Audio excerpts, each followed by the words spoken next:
18 months ago, amongst the red rock giants of Sedona, it started with an intention of building a global community based in love and contribution. That intention ignited the spark, and the spark became a fire. Nestled in a forest in the mountains of Taiwan, joined by a diverse group of beautiful human beings, people with a pioneering mindset from all over the world, all gathered to learn and to expand as we move into the next phase of our journey. This rising generation of leaders are stepping into a new, expanded version of themselves through the power of this global movement. The joy of self-discovery is unfolding in the climb towards freedom and wellness. Through our connection and interaction, we begin to awaken the realization of who we are. This work is part of my life's purpose. This 18 months journey has illustrated the magical power of intention when backed by the efforts of honoring one's purpose. As I'm sitting here, I am filled with joy and gratitude. It is the opening to a new level of liberation, a new zest for life, while sharing a rare and precious opportunity to transform lives around the world.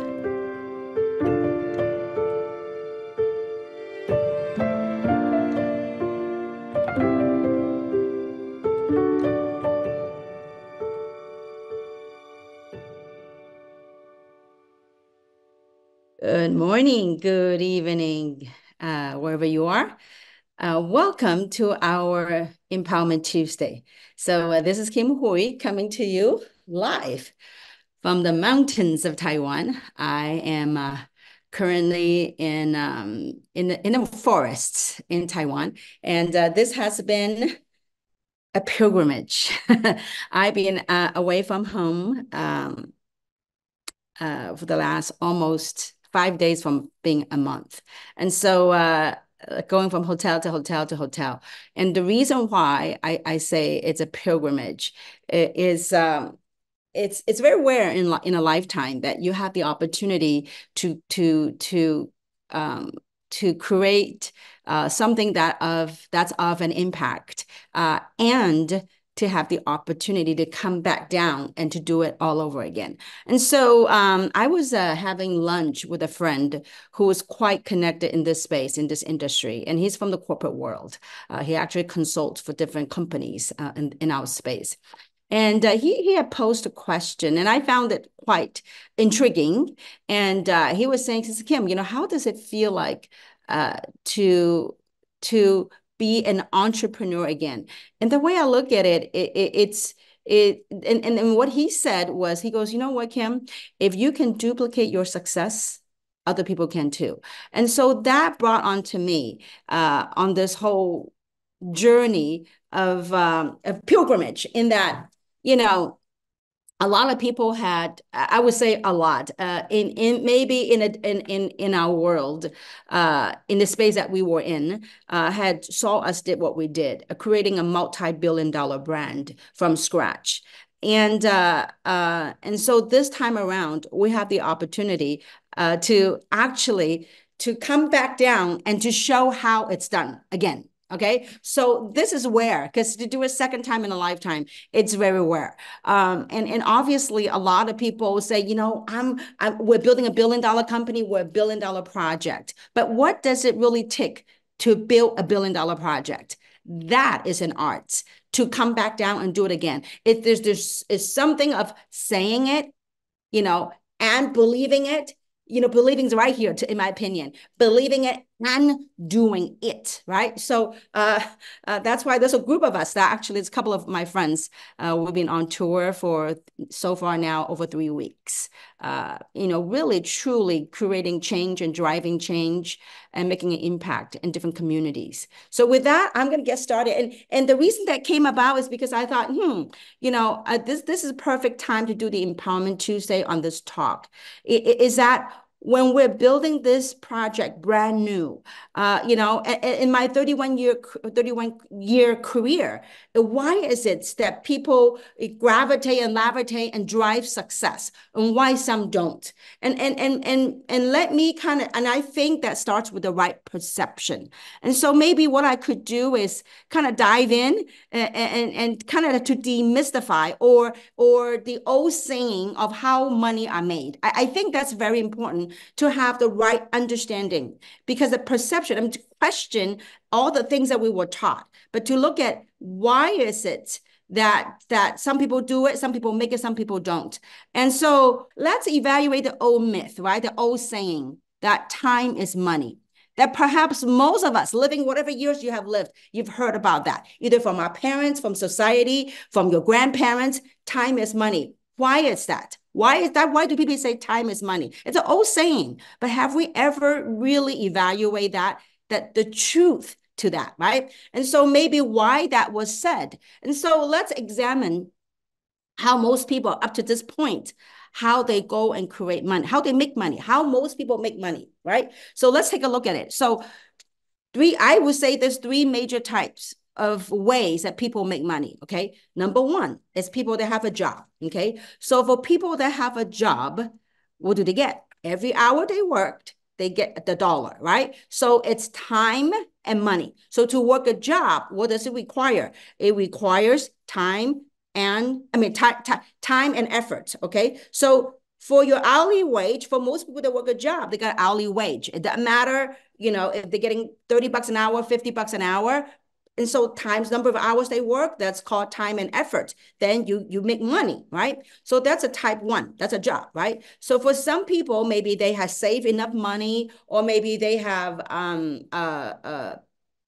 inheritance, right? Or maybe they borrow money from the bank, okay? So they have bigger dreams, bigger goals. So they started their own business. So the second way to make money is starting their own business. I don't know, either become an independent contractor or actually have a storefront business. Now, so when you have your own business, how are money made? You have to invest money into your business. You have to invest time and effort. Okay, so that's a number two way making money. Now, for number three, for those people that have built some cash flow, they have enough money, and then they go, well, I want to have my money make money for me. Okay, so that's how money I made, right? I want to I have the extra money, extra cash flow. I'm going to invest it, so I have the money make money for me. So that's a type number three, right? So money begets money. Money makes money, right? So the third way of making money is what does it take? It takes money, right? So to sum it up, the three types. Type one, a job. The job takes time and effort, right? Time and work, right? To create money.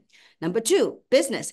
Investing money, time, and efforts, okay? Number three, it takes money. So doesn't matter what model it is, that 99% people are in this world, the way in which they make money, it takes time, effort, and money, okay? So these are three ingredients. These are three key ingredients, if you were to, bake this cake called money, it takes these three things, right? So that's why people say the old saying, and I believe is that time is money, because it takes time, effort, and money to make money.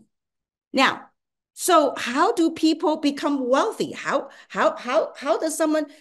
do we disrupt this model? Okay, this model that we were taught, okay, to take time, effort, money. Okay, now we all, us as human beings at this time, okay, we all got 24 hours a day. It doesn't matter if you're a doctor, you're an attorney, billing at $1,000 an hour. There's only limited time that we each have every day, and there's so many hours that we can work every day. So these resources are limited to us. But how wealth are created, wherever you're making this model, time, money, efforts, whatever these three things are, it's limited resources. Well, what if what if there's a model that allow us to group our resources so we can magnify the time that we have, the resource and money that we have, and the efforts that we put in. Okay. So if you're able to magnify that, to multiply that, that's how wealth is created. And so just like, I think that this calls global, but for those of us that grew up and lived in North America, especially in America, we understood this thing. The first documented billionaire in the United States by the name of J. Paul Getty. And he said it best. He says he rather have 1% effort from 100 different individuals than 100% effort from himself. That is leverage. That is how you build wealth. You build abundance by leveraging the resources around us. Just like people that own a home. If you don't own your home outright, you have to finance, right? You have to borrow money. When you borrow money, you're leveraging the resources from banks, from other people to build something for yourself or to have something for yourself. So the reason why I took time to share that is because the right perception of what it is important, especially when this world's unraveling. We're unraveling this world. There's so many myths and so many truth, so many beliefs systems that might not be true, but we need to have discernment. We need to learn to question those paradigms, those programs that were introduced to us. And so that's why I want to take time. After 31 years traveling around the globe, I want to share this. Okay, so what if there's a platform that will allow us to group the resources? So what type of platform offers that?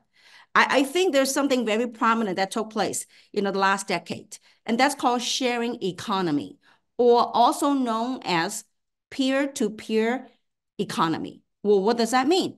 Well, in a peer-to-peer economy or in a sharing economy, there's got to be, it's a trifold, okay? So I done my homework just in case I couldn't get the technology to work. Okay, this is it, okay? Peer-to-peer economy, okay? So in a peer-to-peer economy, there's got to be a platform, right?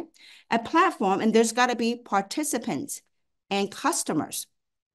Now, let me explain. What does it really mean? I think there's something that most of us are familiar with in this time and age, okay? Something called Uber, Lyft, Airbnb, okay? So in the past, when you have a car, when you have a vehicle, before all this new peer-to-peer came about, when you have a car, that's only good for you to go transporting yourself, going from point A to point B, right? But because of technology, because there's a provider, a platform, that will allow us to participate in the economy in the past that was only available to maybe taxi drivers or public transportations. You now can participate in that economy. Same thing. If you have a home, you have extra bedroom or a back house that you wanted to rent it out and share it with other people, okay? Through a platform, you're able to participate in the economy in the past, whereby it's only available for hotels, motels, and hospitality. But now you can participate in that economy.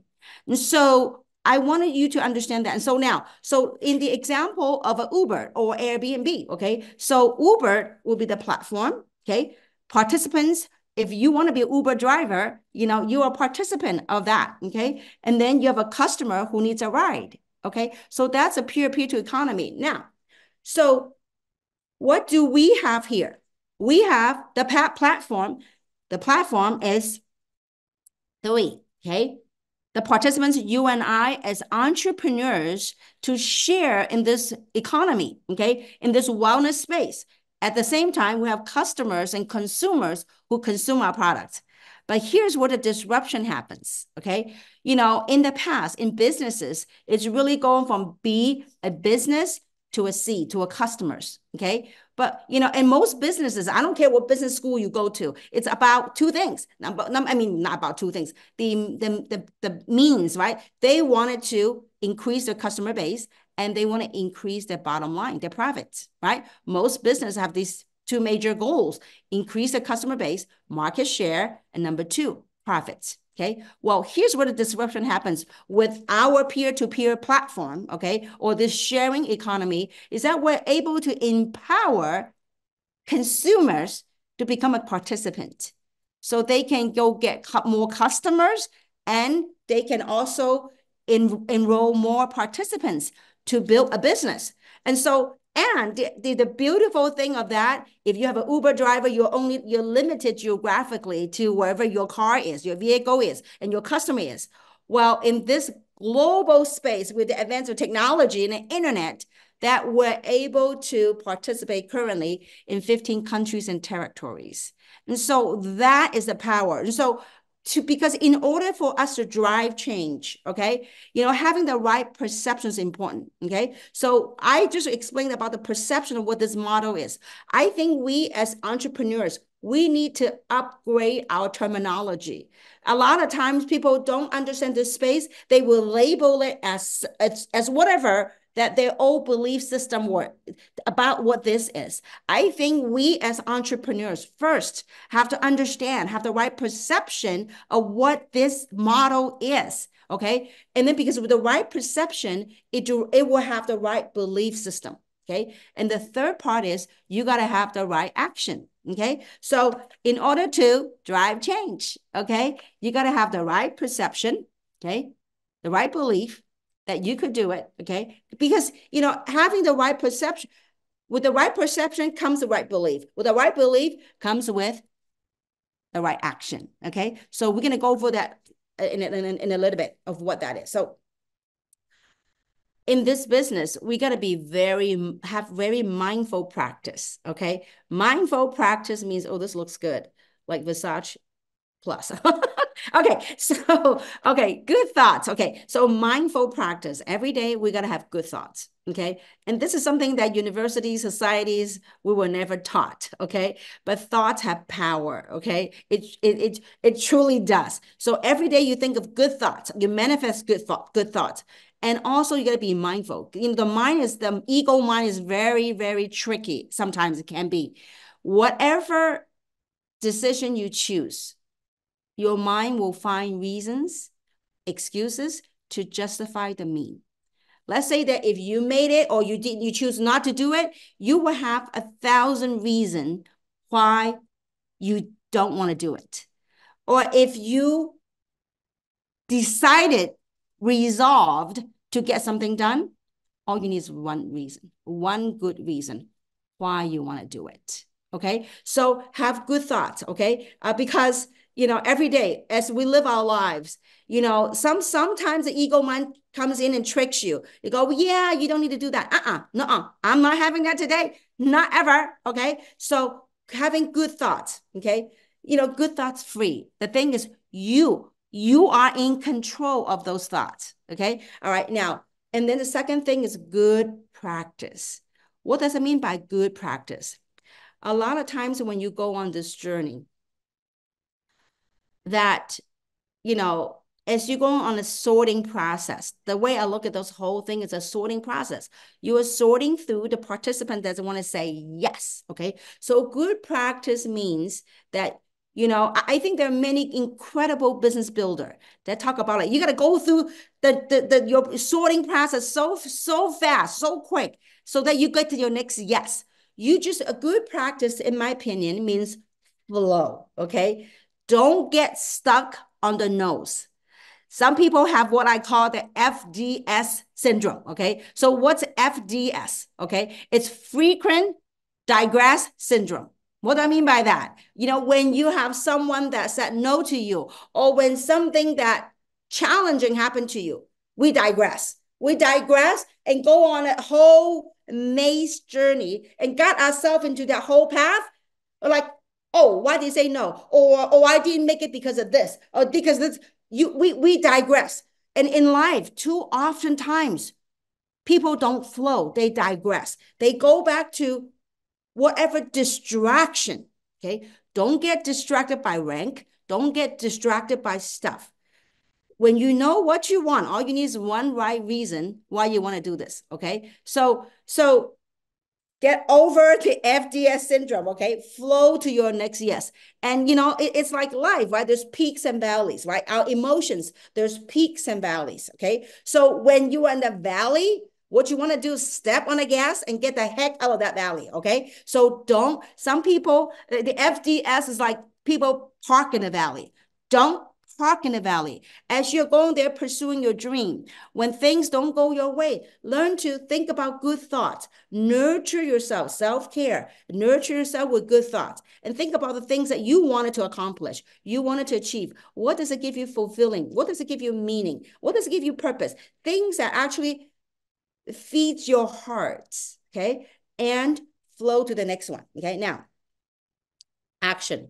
Good action, okay? So what does it mean by good action? Good action simply means understand what is it you want and doing the things, the activities that will generate the result you want. So in this business, for example, we're sorting for the yeses. When the people said yes to the opportunity, then we're going to plug them into the system, teach them what to do. But the process of sorting the yeses, the process, so it starts with your intention, okay? So the action, good action means good intention. And so what do I mean by that?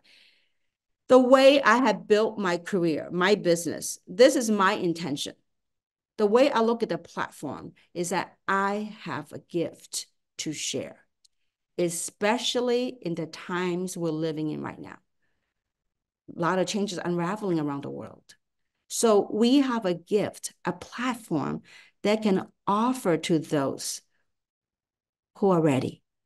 So when you have a gift to share, you got to find out what is it that the people you're talking to, what is it they're looking for? The last 3.5 weeks, traveling to different, I don't know how many countries I've been and how many cities I've been. Sometimes I might be in a car passing by and watching some people working on the roads, on ditches, in some little less developed places, I see people selling items on the streets, and like every other stand, they sell the same thing, and I'm like, wow, what it just make me question, did they choose to be a ditch digger? Did they choose that? So like I look at the life that I get to live, I get to share, and yet I watch some of the people suffering. And so I can't just walk up and say, hey, you want three? You want an opportunity? So you got to, when the moment is right, you got to connect with that person. What is it you're looking for? How long you been doing this? Are you happy doing it? And so when you care enough about what is it they are looking for, then you have a gift to share. Okay. So that's the whole intention, is going out and sharing. Now, I understand in the process of sharing, there are some people that, because of whatever they've been through in their life, they might not be open at the moment, or they might not even be positive. That's fine.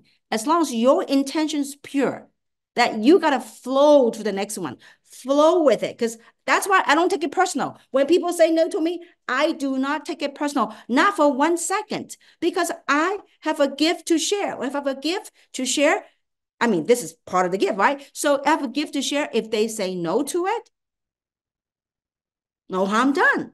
I'm going to find those who are ready for the blessings, who are ready to embrace change. So that's good action.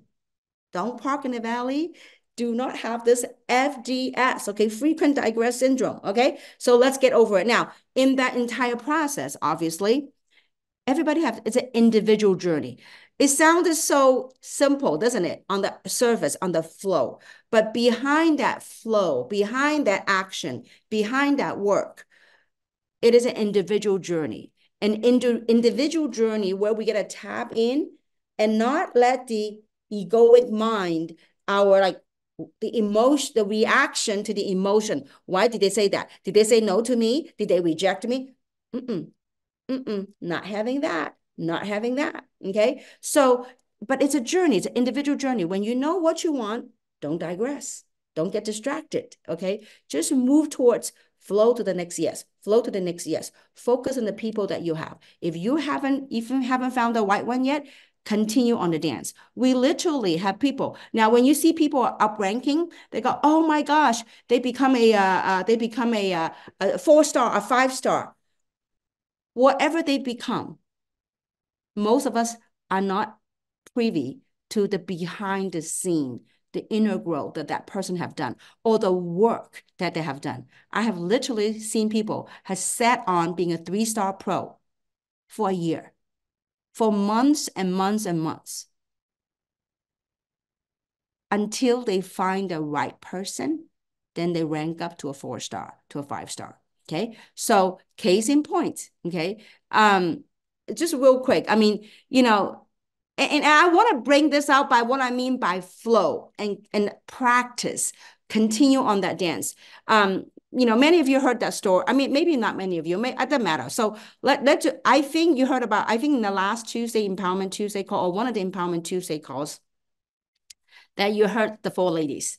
The 3 ladies: Christine Peterson, Tracy Bonds, and Jessica Johnson. All these 3 ladies are legends in their own right. They're iconic figures. These are people that have done more than 8 digits in this industry. 8, okay? 8, and then 2 commas, okay? So 8 digits in space. When they started this platform called 3, okay? They started with just like everybody else, okay? And they work from a 1-star to a 2-star to a 3-star pro. They are doing their practice as a 3-star pro, maybe for a year. Now, I want you to think about that inner growth, that journey.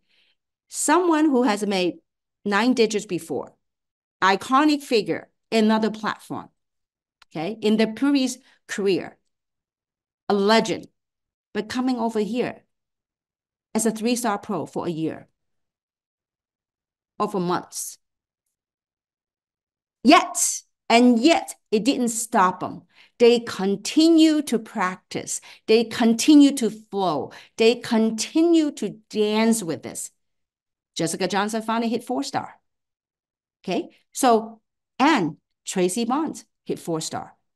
Now, I don't know how many months Jessica said as a 3-star pro, maybe a couple of months, a year, but it didn't stop them from leading. It didn't stop them from flowing and looking for the yes. Look at Christine Peterson. What an inspiration. 80 plus years young, driving, thriving. Didn't let the rank distract them, because this business, in order for us to get to where, you got to find the right people, to flow with the right people to get to what you want. So it is a journey. It is a pilgrimage and a whole entrepreneurship. So what I like to do is this. I like to share a chart with you. It remind, because it was through a luncheon with this friend I told you about that he shared with me. And I really want to show it to you guys, what it means by having done it before, but coming back out again, starting from scratch. So this is our past work of art. Okay, this is what we've done in the past. From 2009, we started in September, plus 3 months until the end of 2010. Okay, that's 1 year and a few months. We did that was a past work of art. We did 30 million. Then the following year, we did 65 million. Okay.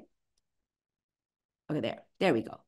You can see the numbers: 126, 259, 419, and then to $1 billion. Okay. So this is a graph. This is art. It's a piece of art that we've done. Now, get this. I really want you to get this. This is so important. Okay. All right. Okay. Now, I think some of you, perhaps if you have followed this Empowerment Tuesday, perhaps you heard about it. 4 stages of growth. Okay. Now, the first stage, like any company, is called formulation. Second stage is called concentration. The third is called momentum. And the fourth is called stability. Okay. Now, I want you to look at something. This is what was taught. I heard about this. I learned about this, I don't know, 20, 30 years ago. Okay. So 20 somewhat years ago, I think.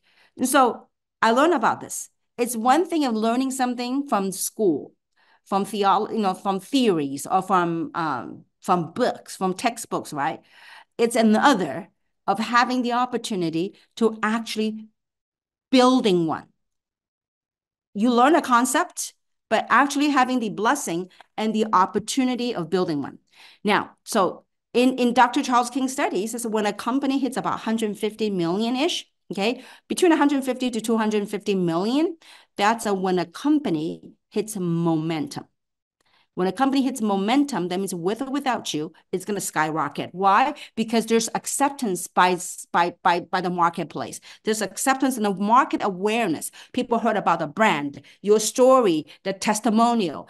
People, there's acceptance in the general public. They go, oh, okay, this brand, it's good, okay? So when a company hits momentum, it's going to go skyrocket, okay? Now, we've lived that. So that was what was taught. And this is what took place. When we hit about between 150 to 200 million, it's on an upward trajectory. It's just numbers. So this, I hope you can see that.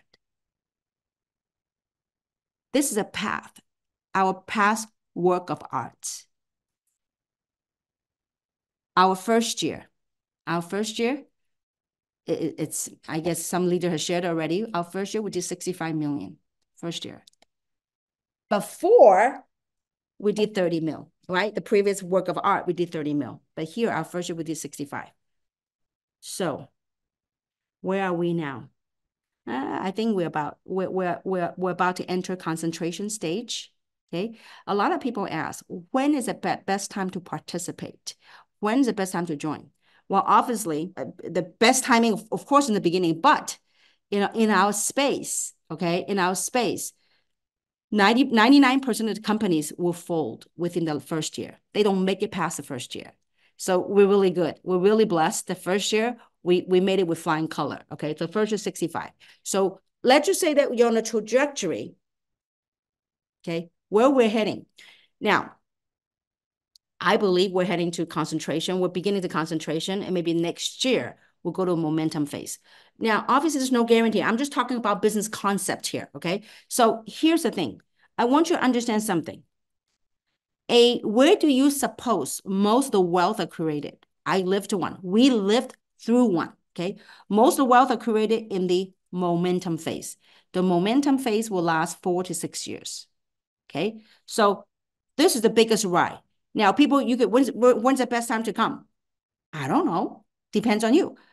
Some people want to come in the very beginning. I don't know if you have the stomach to come to be a pioneering spirits, to get in something in the beginning. Some people will join when the company hits momentum. Some people will join with the concentration stage.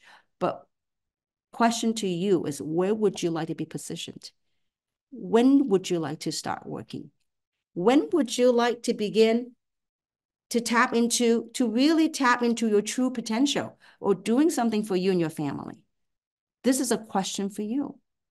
And so, you could come in now and work now, or you can come in later.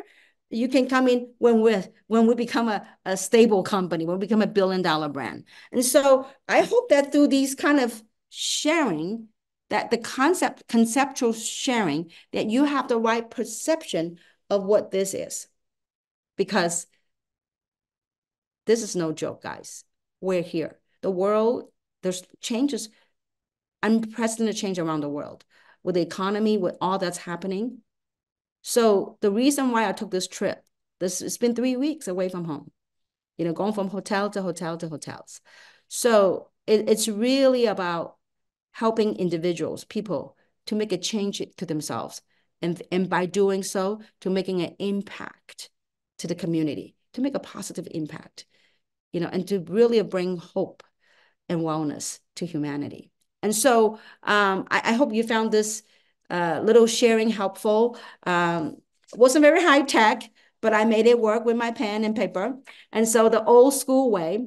And so I would say this, finally, I would say this, there's just, and have this right understanding is important, okay? So there's 3 types of people. I will look at it, okay? And some of you heard that before. 3 types of people. First type of people are people who make things happen. Second type of people are people who watch things happen. the third type of people who don't know what happened. Okay, so I hope that, I don't know what category you are in, but I hope that you choose to be type 1, and let's make this happen.